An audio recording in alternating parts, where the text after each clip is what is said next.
দেখো এই ম্যাথ দেখো, 80 কেজি ভরের একটি হরিণ 72 kilometre per hour, 72 kilometre per hour সুষম বেগে, তাহলে সুষম বেগে চলার সময় এত মিটার পিছনে গাছের আড়ালে লুকিয়ে থাকা এত কেজি ভরের একটি বাঘ এত সুষম ত্বরণে এত সেকেন্ড যাবৎ হরিণটিকে তাড়া করলো।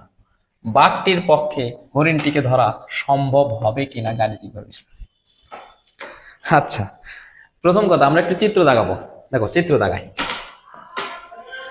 মনে করো এই হচ্ছে 3টা সেক্টর আমি দিলাম। প্রথম কথা, এই ভর নিয়ে আমাদের কোনো কথা নাই।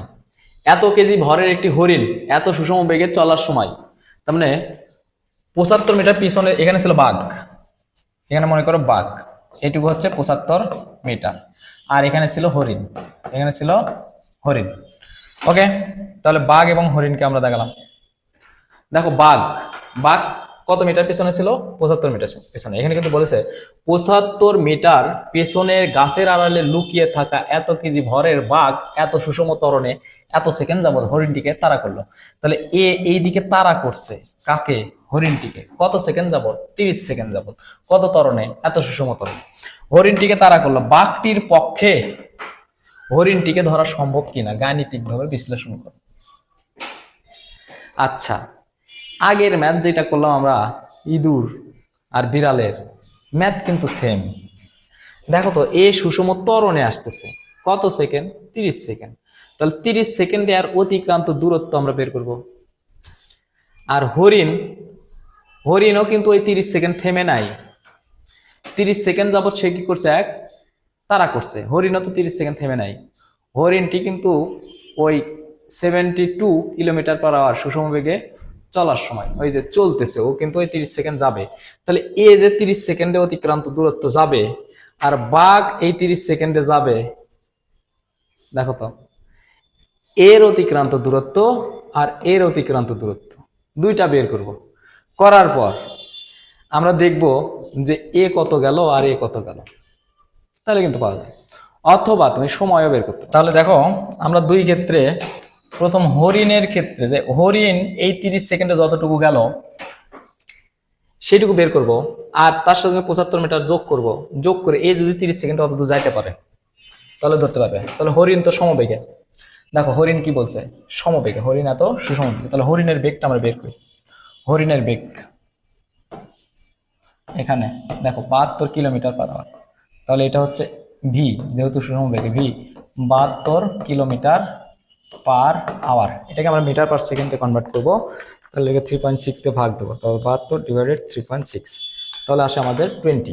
তাহলে এটা হচ্ছে 20 মিটার পার সেকেন্ড। ওকে, তাহলে S1 অর্থাৎ হরিণের ক্ষেত্রে হোয়াট? T1 কত? T1টা আমাদের হচ্ছে যে T1টা কত? T1টা হচ্ছে 30 সেকেন্ড। 30 সেকেন্ডে হরিণ কত দূর গেল? 30 সেকেন্ডে হরিণ কত দূর গেল? তাহলে S1 equal V T1। V কত? ভি হচ্ছে 20। T1 কত? T1 হচ্ছে 30। তাহলে হচ্ছে 600 মিটার। 600 মিটার। দেখো এই 30 সেকেন্ডে হরিণ কিন্তু অলরেডি 600 মিটার চলে গেছে।